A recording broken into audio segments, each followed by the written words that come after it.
sometimes the market is transformed by founders, but I think that's the exception, right? The rule is that you try to pay significant attention to what your customers are saying and kind of roll with it until you get more aligned on how to solve a problem or deliver a solution to them. That's David Barlev, CEO and co-founder of Goji Labs, and he's here to challenge how you think about MVPs. In this episode, David unpacks Goji's strategy-first approach to product development, one that helps founders validate demand early, build smarter, and launch with clarity. You'll learn how to test ideas without writing code, avoid overbuilding with the shack versus castle mindset, and use Goji's North Star workshop to prioritize what actually drives traction. Whether you're a founder, product lead, or innovation advisor, this episode will help you validate faster and de-risk your next big move. Listen now on YouTube, Spotify, Apple Podcasts, and don't forget to subscribe.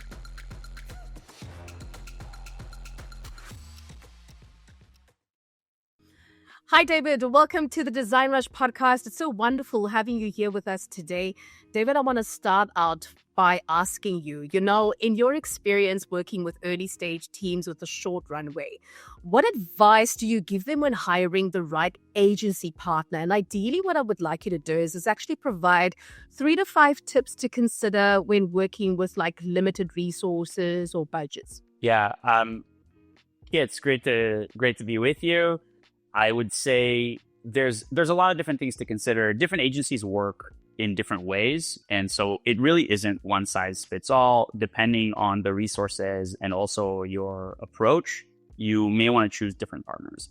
What I think is chiefly important when working with anyone, right, be it an internal team or certainly an agency, which is an external team, is to create an understanding and alignment around what it is that you're really looking to achieve. We always tell our partners and folks that are coming to us in the early stages of conceiving a product that you're not hiring us to build you an app, right? You're working with us to launch a venture. And I believe that the key to success with something like this is to have that alignment and vision and understanding of what is that we're looking to accomplish on the ground. Beyond that, it's important to see ideally some domain expertise in the problem you're looking to solve, and certainly like expertise and the hard skills and the actual nature of the work, research, design, dev, what have you.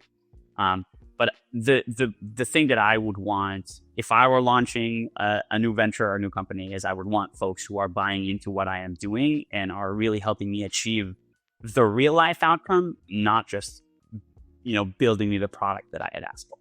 Yeah, exactly. I mean, in essence, it's a partnership. It's a partnership and it's a journey that you are traveling together. So you kind of want someone to really understand that and you want that depth to be felt. Otherwise, how are we going to come to the end product? How are we going to achieve what we want to achieve if we're not aligned, if we're not doing this together? Yeah, totally getting you there. Exactly. What would you say then, David, is the first red flag that you spot when a founder comes in excited to build but hasn't validated yet? So I think it's at the conception of a new product that we want to bring to market.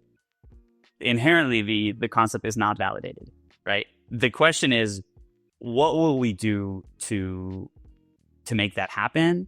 And what are the resources that we'll want to apply to do it? So maybe a red flag would be that folks are not necessarily thinking super critically, or they're not open to feedback or pushback about the way that things might actually turn out. When someone comes to Goji and says, build this solution, we will first ask them, what is the problem that we're looking to solve, right? So we want to make sure that that's deeply understood so that we're solving for it well. And this is what I think separates Goji from many other teams where they just say, okay, tell me what you want and I'll make it for you. Again, because we're not here to just build you the digital product you're asking for. We're here to help you launch a successful business. We want to make sure that we're inherently understanding and are aligned on what the actual business objectives are going to be and how will we solve a problem very well. And that might not be what the sort of initial version that a client will come to us with is. And so in that sense, we want to see, even if they haven't validated or conducted research, etc., we want to see that they connect with our intuition about what is an assumption that we're making versus what is something that is truly known, such that we can navigate around those. Mm-hmm. I'm sure in your experience, I mean, Goji Labs has been going on for more than 10 years, right? So That's right. you have probably come across, many challenges that you've actually faced with someone coming in and saying, but I want it this way. And then you're like, oh, but actually, this is what we envision and this is what we believe should be your path. And then, getting this, like you were talking about the pushback. Has there been any, very, very big challenges that you have faced with maybe a specific client? I would say that once in a while we'll work with folks who are a little bit like my way or the highway, kind of. And so they're not necessarily open to outside feedback. And they really just want they want a team that'll be like the brush with which they are painting, if that makes sense. And some teams do that well. Like, here's some engineers and designers, like, do what this person says, but that's just not where we see our value, right? We think it's a lot more about how the solution comes together. How well do we characterize the problem specifically for the market that we're solving it for? And so if our intuitions just are totally unaligned, and if the data that we present is unconvincing to our partner, it makes for a difficult way of collaboration, or certainly at least a less inspiring one. Mm-hmm. Mm-hmm. How have you navigated those challenges though? I mean, when faced with that, is it a case of like you really gotta sit them down and go, listen here, this is what we're envisioning and this is where we're at, and we've done the research, we have the data, we can actually say to you that this is going to be the best way forward, or is it a case of you kind of like just go with the flow and then let almost like sometimes just let them see it for themselves. You're trying to say this is not going to work, but you're kind of like, okay, let them see it for themselves and then be like, well, you're not doing I told you so, but kind of like, well, we did actually say that, I'm kind of curious about that. Yeah. That, that's such an insightful question. Like, and I think it happens at different levels, right? So at the end of the day, when you launch something new, or it doesn't have to be a fully like a new platform, it could be just a new solution within that platform for a particular feature or extension of the product. Somebody has to make the call on how it'll be, right? Like, our intuition might not align. I could be wrong, or you could be wrong, right? And so we're not very judgy when it comes to that. We try to present our best recommendations. We try our best to get it right at the outset and say, we'll put something out there and then we'll learn. So this idea of putting something out there that is imperfect or maybe even goes in the wrong direction and learning from it is part of the process. If you're unwilling to learn from it, it'll be a slow process, right? And so for us, look, some people, they want to try to follow this model where, like, I'll tell the market what it really wants. And what they should want is what I'm making. And in certain cases that work. The best story I like to tell about this is that when the AirPods came out, and you see them in my ears right now, I was like, why would anyone put this in their ears? That was my intuition. And now I have anxiety if I lose the case, right? So it's true. Like, sometimes the market is transformed by founders, but I think that's the exception, right? The rule is that you try to pay significant attention to what your customers are saying and kind of roll with it until you get more aligned on how to solve a problem or deliver a solution to them. And what I say specific to the question you had asked at the upfront, which is like, what do we do or how do we handle it when the data invariably when the results come in? I'll say this, like, we are here to give our partners, our clients, what we think they need. But ultimately, we will give them what they want. Yeah, it totally makes sense. And I think it actually just goes back to the discussion we had earlier where we were talking about the fact that it's a partnership. So you also have to play your part by listening to your customer as well. It can't just be like, this is what we say, because this is a journey that you're traveling together with your customer. So very, very important. Totally. Yeah. Yeah, definitely getting I'll that. maybe add one more thing, if that's okay, which is that we try to be pretty humble about what our initial judgment is of whether a concept will work or not. Like we've launched products that personally we were like, we're definitely not a target market for this, and they just took off. And we've launched ones that we were like, this is a slam dunk and nobody wants to use it. That's the truth. So we try, so our partners typically, right? Our clients typically are subject matter experts. Like they know an industry very well. And we're here to help transform that knowledge into something that's going to connect with with their customers at the end of the day.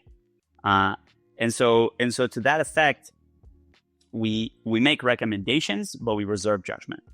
What would you say then is the most expensive validation mistake that you've seen, and also how could it have been avoided, in that instance? Yeah.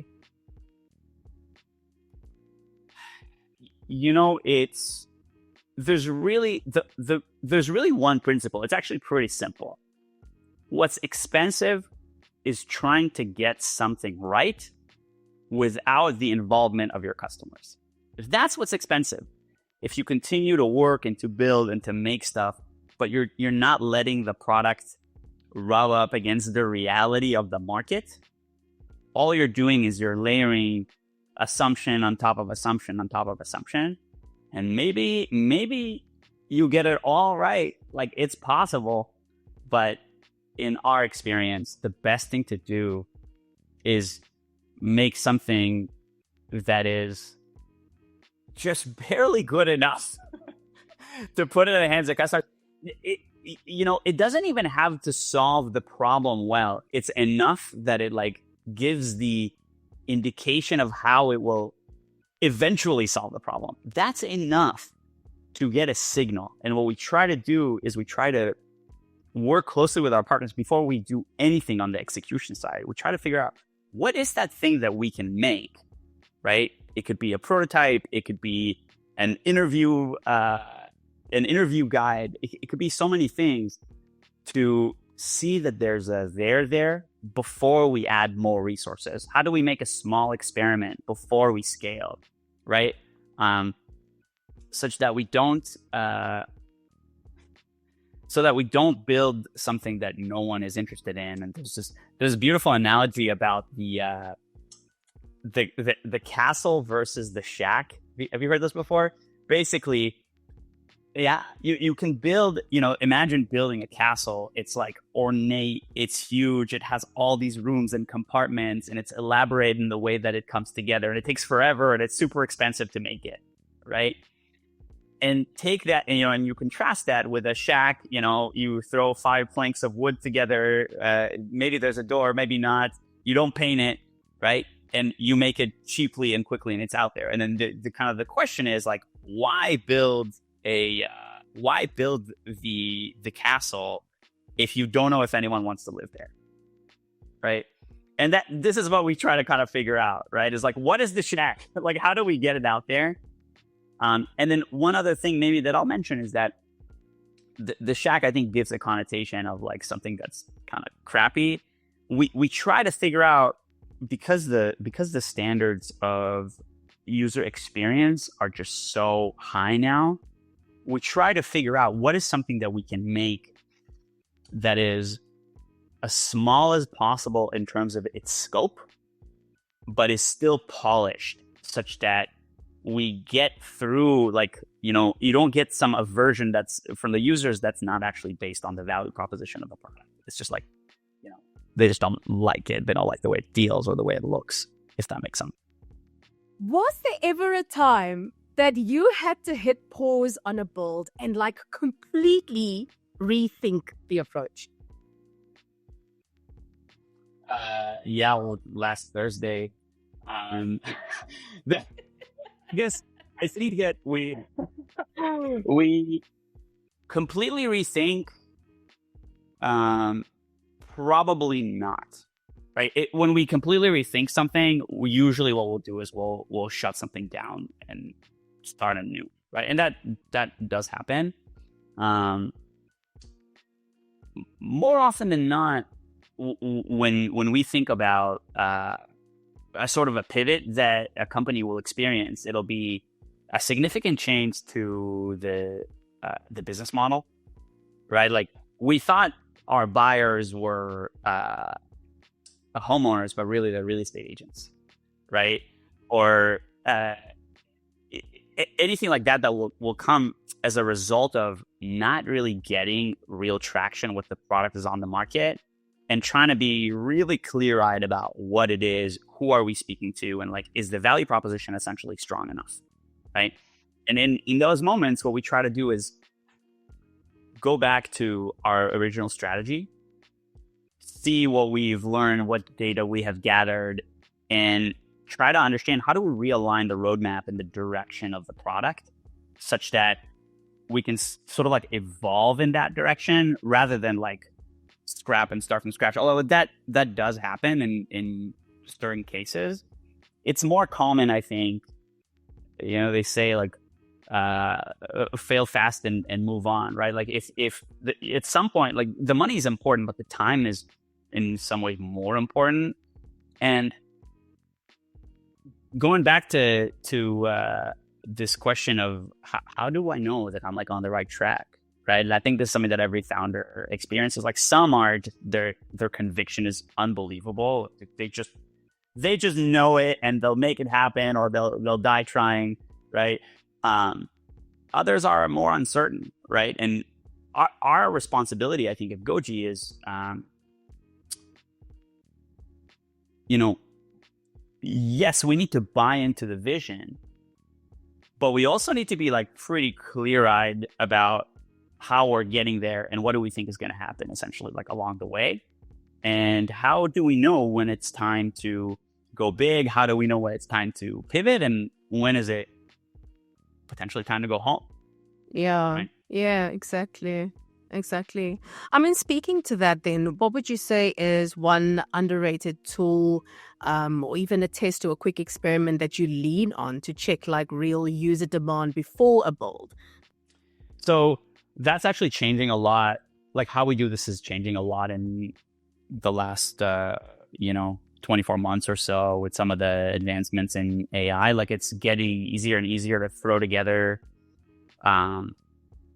these prototypes that give you a pretty good feel for, you're able to get them in front of potential users and get better feedback, right? Like, just to see how convincing the value proposition of a particular product is. The tools are such that you can't really make a very scalable platform and one that engineers will want to maintain and continue to grow over time. But still, it's a good way of measuring the signal. Beyond that, there's a variety of methods that we can use across research and design for validation. So we can design prototypes and kind of watch people interact with them. We can run surveys or interviews with potential customers. We can survey the market and understand the competitive landscape and see, hey, it looks like someone has solved this problem already and they're seeing some success, but their solution we believe is inferior because we know of a much better way to make it. Again, because of that industry experience.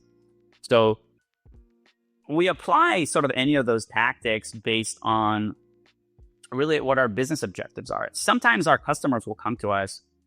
Our customers really break down into sort of two major archetypes. You have like founders, early stage folks that want to get to market and grow. And then we have sort of like high growth companies and PE backed ventures who are typically looking to accelerate sales, reduce churn, right? They have pretty different set of objectives, but the methodology is actually always the same, right? Like, what's wrong in the market, or what's wrong with the existing product, and why isn't there perfect alignment between our business goals and what the customers will want? And then how do we sort of uncover what's underneath that in order to formulate a roadmap and move forward? So I would say at a high level, we kind of try to define this spectrum.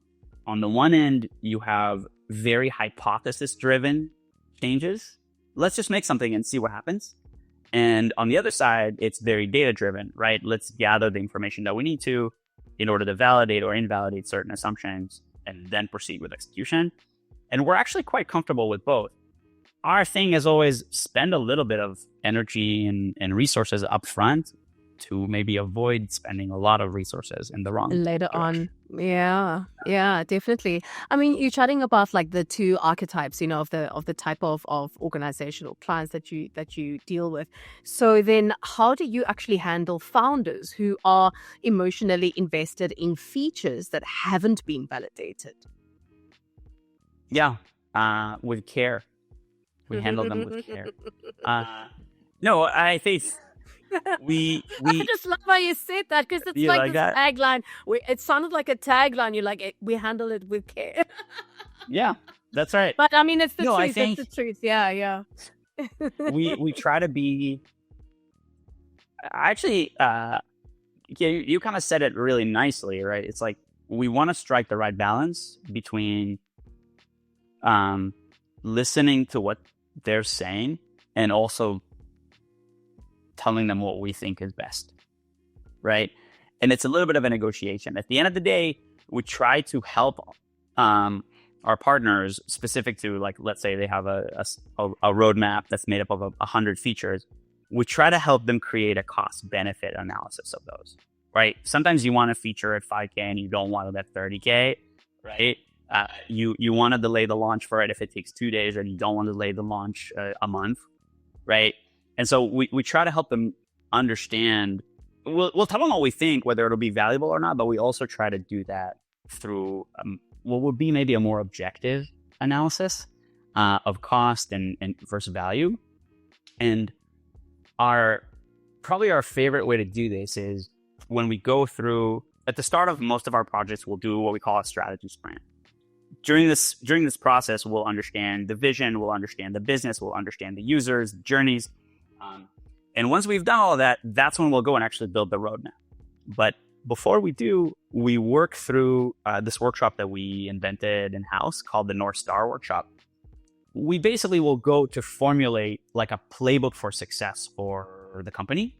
And we try to document things like the core value statement, the core vision statement, the monetization model, some critical events. And most importantly, we boil it down into a North Star metric. The purpose of this metric is to create an objective filter for making decisions. What do I mean by that?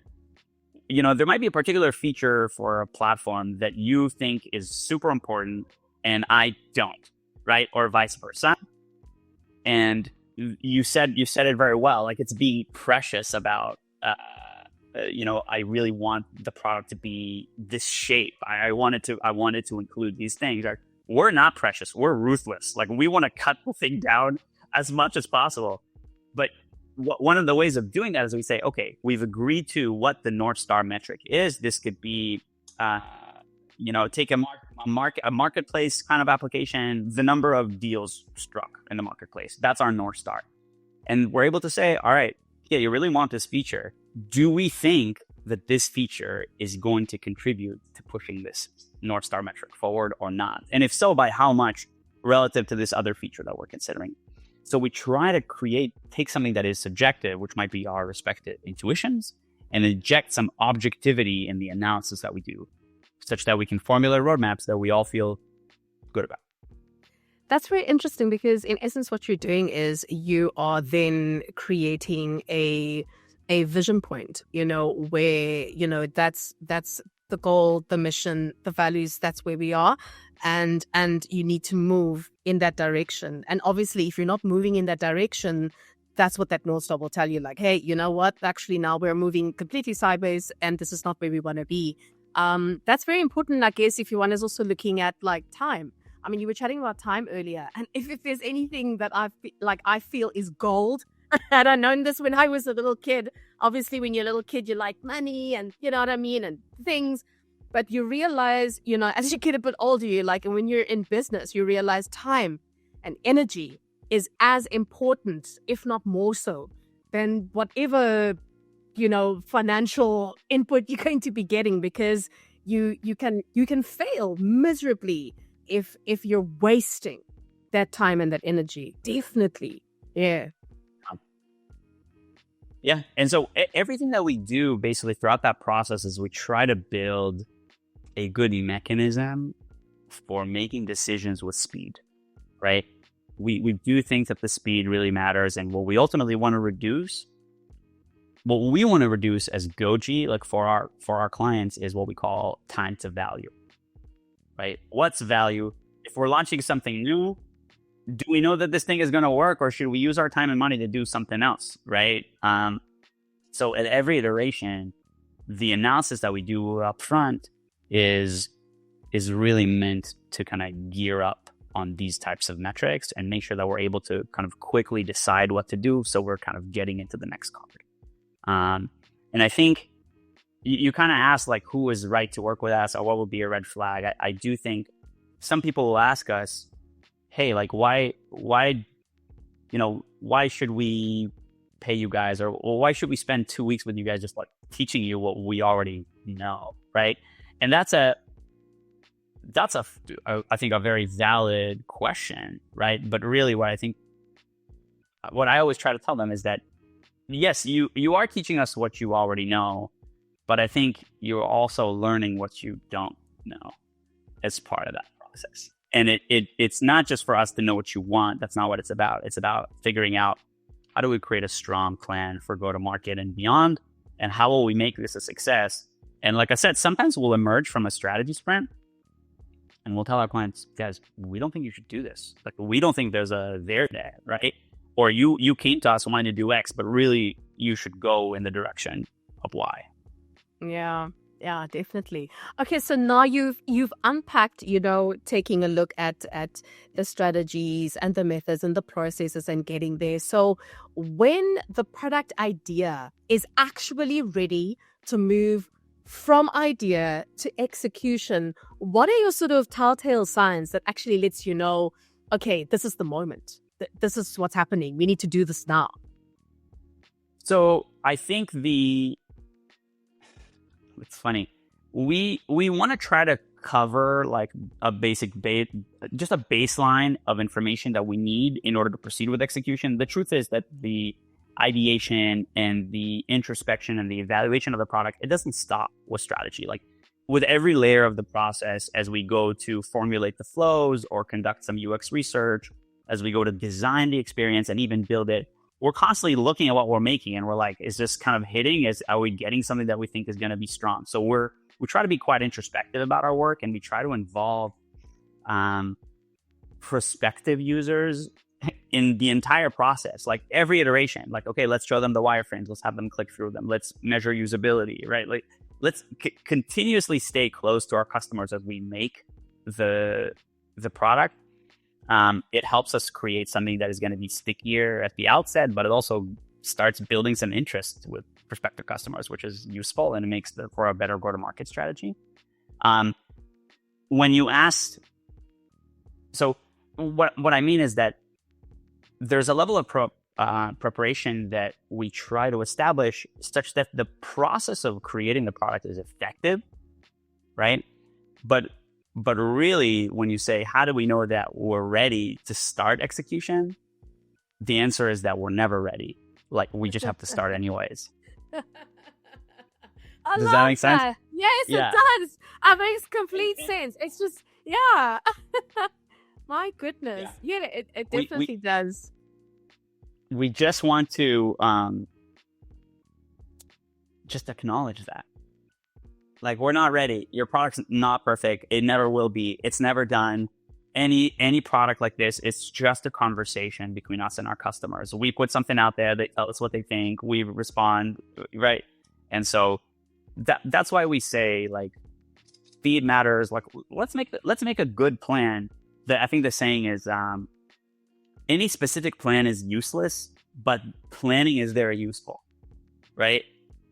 And so let's feel like we have enough of a strategy under our belt, and then, like, let's go, right? And put one foot in front of the other, but get the thing out and start really measuring the signal, right? You don't get truly good feedback until you're out there in the market. That's true, eh?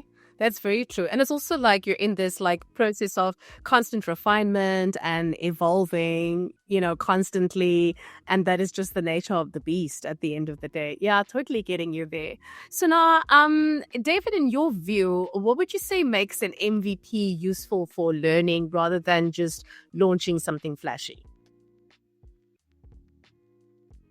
I guess the way that we think about it is it should be whatever you launch with should be as simple as possible, really, and still, if it doesn't fully solve the problem that we set out to solve, it at least gives you a good indication of how it's going to come, right? So it's really meant to. It's not meant to just like kickstart the business necessarily, although it could do that. It's really meant to be the first thing that'll help us really measure the signal. Whether it's flashy, like how it's designed, whether it's engaging or not, those things are important, right? But the most important thing is that we're able to test whether the value proposition as we have packaged it for our users resonates with them. And it's hard to see that in just design or just a prototype because you don't get the real feedback, right? It's all in a lab setting until you really put it out there and you see how complete strangers react to it, right? And the way that they'll say it, what's hard and I think frustrating a lot of times for anyone who is like bringing forward these kinds of products or even making changes to the product is they're not going to tell you what's wrong. They just won't use it. And so it doesn't, right? So with the art of studying that, yeah, but so they don't use it. So that's a sign of what exactly? They didn't like the way it felt. They didn't solve their problem. They don't care. Like, these are things that we try to figure by doing the homework on like the strategy and the research side. You're like, okay, I know the problem really exists. And now you put it out there and now I'm like, okay, well, maybe my solution isn't perfect. Or maybe what the customers are thinking when they come to us, like our marketing funnel isn't quite right. So I'm getting users in here. They're not really the people that I want in here. And we try to figure out how to tease that out. It's really only once you put it in customers' hands or prospective customer hands that you can start getting that data for real and making changes based on it. Yeah. I don't know if you know the movie. I think it's with Kevin Costner, if I'm getting it correct, where it's that what is it? Is it not football? What's the game where it says if you build it, they will come? Oh, Field of Dreams. Field of Dreams. Yes, Field of Dreams. So it actually brings me to my next question, which is when a founder says, let's just build it and see, what is your response to that? Yeah. Okay, so that's a great question. And I think the answer may surprise you. So the for the last 10 years or so, the ongoing sort of conventional wisdom is if you build it, they won't come, right? Like building something doesn't mean that anybody will use it, right? And that has been probably since 2010, that has been true as the market for digital products has been like crowding and just like the proliferation of those solutions have been out there. It also matters a lot whether it's like B2B or B2C. We do both, but our preference is B2B. There's just the need is just there. Like B2C often rely on a concept being cool, and few things can be cool at the same time. That's just how the culture goes, right? So what I think is different now is that it has become a lot easier to build things and just like throw them out there. And so I believe we're going to see a proliferation of these prototypes that are just coming to market really, really fast, but are not getting a lot of traction, maybe a tiny bit of traction. So I would say nowadays that if you have for the startup crowd, like if you have a if you have an idea and you're able to sort of like vibe code it to fruition or use some of those tools that are out there like Lovable or Emergent or Replit to make it, then that actually I think is a good idea, right? Whereas, 2 years ago, I would have said, look, do your homework, do some research, validate, because you'll have to sink whatever 100K to bring this thing to market. But now for simpler products, if you just want to approximate the feeling of the product, you can do so cheaply and sometimes by yourself. Like you don't even need a developer to do that. And it's funny. One of the things that that AI is doing is it used to be that ideas were cheap and execution was everything. But as execution is getting easier to do, at least for simple concepts, the ideas start mattering more. And that is a boon for us because our whole thing is like, let's hone the concept and let's figure out what it is that people will really want before we go and make it. Right. And so I would say that that idea of if they, if you build it, they will come. It's a little in flux at the moment and the pendulum is swinging a little bit back. Now, the only, and I think really important caveat to that is there is just no substitute for a good go-to-market strategy, right? You can build a great product. If nobody knows about it, it's not getting traction. And so, what we try to advise our partners on and try to help them formulate is two things. One is a really good understanding of your customers, where they are and how to bring them over, how to make them aware of our solution. And the second is what we call message market fit. So that when a potential customer or lead is coming to, they're coming to our product or the marketing site, we have 1.5 seconds to just hit them over the head with how much we've understood their problem, right? That's the most important thing. And I think a lot of companies actually struggle with that and kind of figuring that out.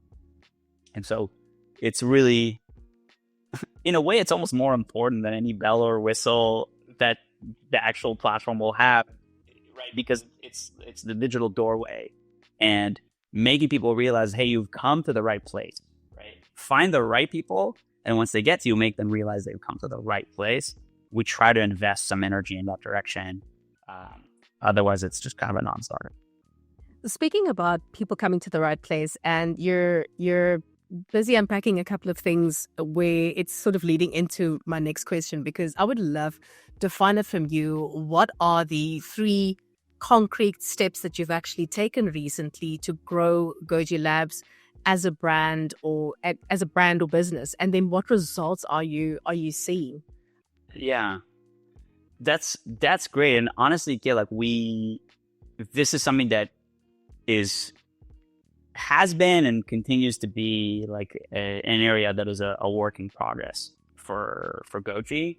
I'll say that we've had great partners in getting our name out there and spending time in creating content to put it where our prospective clients exist. We actually produce a lot, and we try. It's so funny. We try to give it all away for free. There's no secrets about what we do, right? We just give our methodology, right? I'm talking to you. I'm explaining. Here's exactly what we'll do, right? We try to kind of give away how we do things because we think it's just the right way to do it. And that's been really fruitful.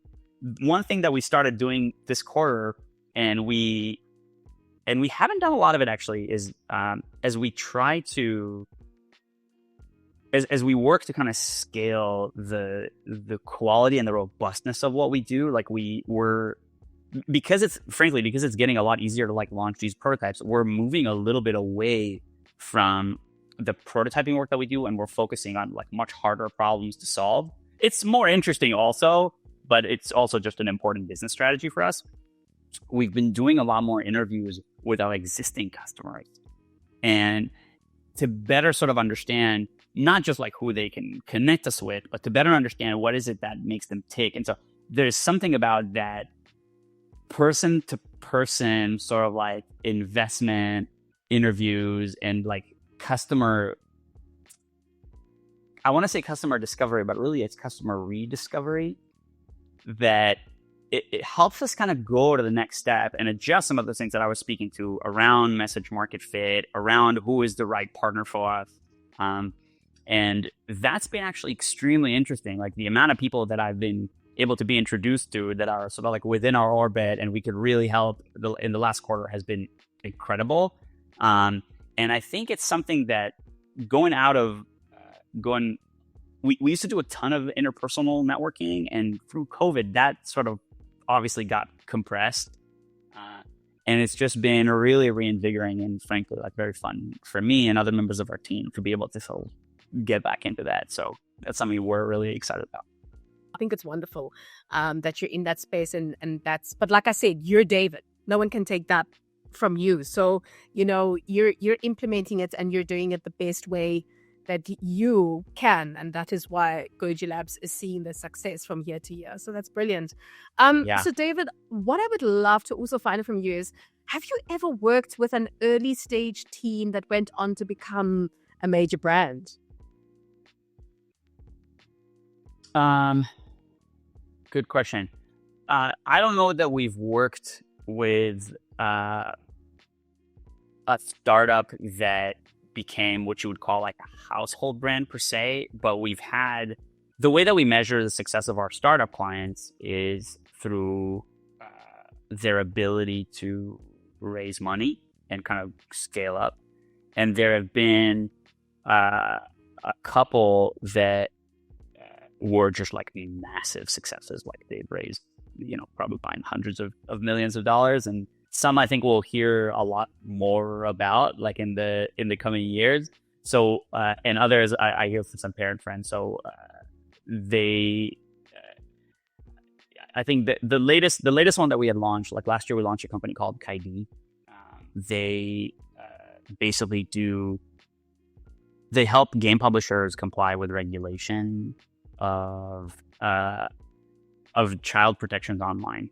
So they kind of do what Stripe is doing for financial payment data protection for these game publishers.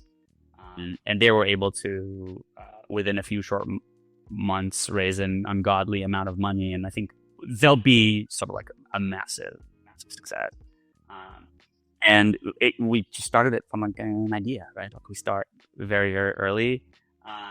And as a parents with young kids, like this is something that I worry about, and we all think about that. So it's also really special to be able to take part in some of this, like something that's meaningful and that will kind of come back to you hopefully in a way. And I would say just in general, when we think about our success and our client success, just going back to what we were talking about, the materials that we like put out there, the thing that I want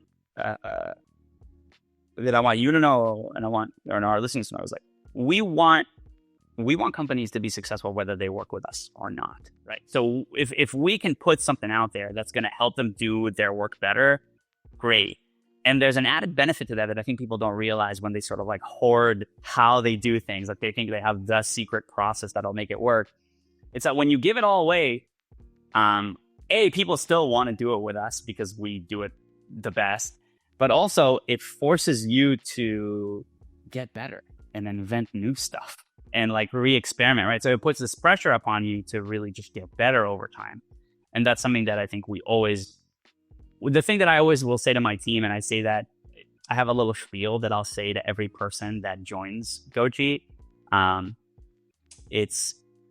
It's really important to me to foster a culture of saying the truth and to make people realize that it doesn't matter if you've been at Goji for a day or for 10 years. Like, we don't know everything. We are always a work in progress, right? We're the product. Like, help us make the product better. And to that effect, like we really try to foster momentum in the direction of continuously improving so that we can serve our partners in the best way. If you were to like envision where Goji Labs would be in the next 5 to 10 years, where do you see Goji Labs heading? Yeah, great question. Are you writing down my think question? no. I needed to. I make these little notes as I go, because if I have an idea, I want to touch on it. I'm teasing you. Yeah. No, you're good. So the question was, where do I see us in 5 to 10 years? 5 right? to 10 years. So yeah. I think, truthfully, it's where I think we are is like we're on track to be one of the best strategy-driven product agencies out there. We've been accelerating our brand in that direction, and that's been sort of like amazing to see our growth and our accomplishments over time. And we intend to continue those, to continue growing the team. It's not really our vision to become a big app factory or like a huge design studio. That's not what we are. We're about solving difficult problems and helping our customers create and capture business value. And I think we're living through like a really, really interesting times with all these advancements in AI and how it will impact our space. And we're certainly trying to stay really on the forefront of the tools and the capabilities that are coming out there. More and more of our work is kind of pivoting in that direction. So really, really excited about the future, and really excited about sort of where our industry is going. It's very interesting. Amazing. Do you have any advice or sort of parting words that you want to leave us with today? Just maybe for an up and coming organization, or even for, maybe an organization that's stuck, and needs to grow up, perhaps even for just like, within your space, anything that you'd like to add there? Yeah, certainly if you're stuck, just give us a call. But I would say, I'm not really big one for giving advice necessarily. It's certainly outside of understanding the context. But I would say if you come across a problem that is worth solving, right, and if you really want to get your impact out there, you're trying to drive business and customer value forward. It's not one size fits all. There are many, many ways to do that. And the most important thing is just to be achieving clarity and focus within your organization. If you really have that, everything else is going to fall into place. Yeah, 100%. David, thank you so much for chatting with us on the DesignRush podcast. I have appreciated your humble nature, your insightfulness, just your knowledge, everything that you shared here today, and just the whole sort of storytelling, energy that you brought to the conversation. Really appreciated everything. Thank you so much. Thanks for the time. Curious about what top brands look for when choosing an agency? Tune into our latest episodes where we reveal the decision-making secrets of leading brands. Subscribe to the DesignRush podcast and stay ahead of the competition.